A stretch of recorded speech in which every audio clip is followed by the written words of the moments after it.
Halo, assalamualaikum. Kali ini cara Jeki akan membagikan tutorial bagaimana cara mengatasi untuk Samsung J7 Pro dengan nomor seri SM730.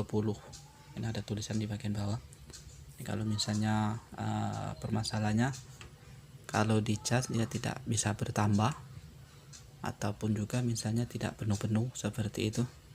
Biasanya short di bagian konektor casnya. Itu kalau misalnya kita bawa di tukang servis itu harus kena biaya yang lumayan mahal karena ini risikonya harus bongkar LCD bagian atas seperti itu. Jadi kalau misalnya masih nyambung tapi tidak penuh-penuh, itu mungkin kita coba dulu cara yang simple saja.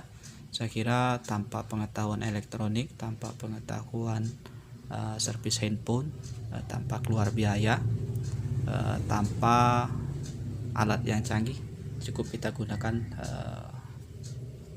jarum saja seperti ini. Jadi kita coba dulu cara yang kita tutorialkan ini, mudah-mudahan bisa bermanfaat seperti itu. Biasanya arus yang masuk itu berlawanan arus yang keluar karena short di bagian konektor casnya. Jadi kita perhatikan dulu di lubang konektor casnya. Kalau misalnya agak lembab, banyak debu, biasanya sudah dipastikan short seperti itu. Jadi caranya cukup kita congkel saja, karena biasanya kalau misalnya pemakaiannya kurang bagus, kurang bersih, banyak sekali debu ataupun kotoran. Nah seperti ini. Jadi cirinya itu kalau misalnya kita goyang-goyang baru bisa nyambung, ataupun juga misalnya tidak masuk untuk lubang cas ini, tidak langsung masuk karena seperti ada yang mengganjal di bagian dalam ini. Jadi caranya cukup mudah, kita korek-korek saja supaya sampai bersih. Setelah itu bisa kita keringkan. Kalau misalnya ada hair dryer ataupun juga misalnya tidak ada, tidak apa-apa. Biasanya kotor seperti itu. Nah ini seperti ini. Ini mempengaruhi untuk handphone Samsung seperti ini. Kalau dia konsepnya full, bisa mati handphonenya, mati total seperti itu. Jadi kalau misalnya hanya shotnya sedikit, biasanya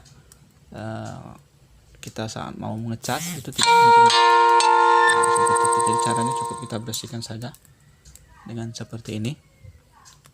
Handphone langsung jos langsung kembali normal biasanya, sampai bersih seperti itu. Bagian dalam juga kita bersihkan, kemudian bagian yang di tengahnya juga kita bersihkan.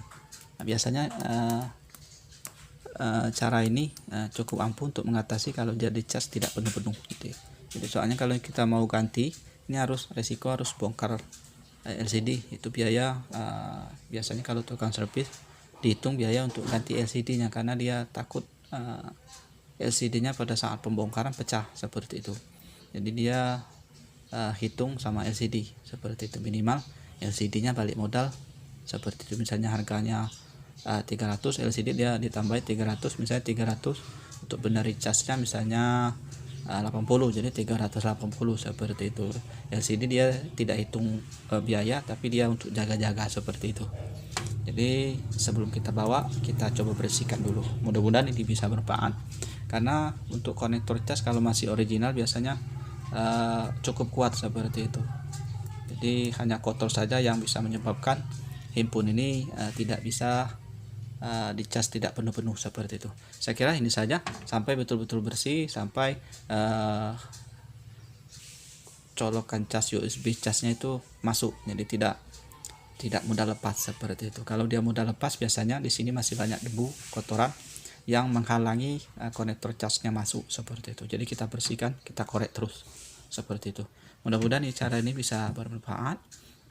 Kalau misalnya berguna, bisa di like saja, kemudian di share saja supaya teman-teman yang lain bisa mengetahui, ataupun juga misalnya pengen mengetahui video yang kita upload setiap waktunya, bisa aktifkan subscribe-nya, kemudian klik tombol loncengnya supaya video yang kita upload teman-teman bisa dapat notifikasi seperti itu.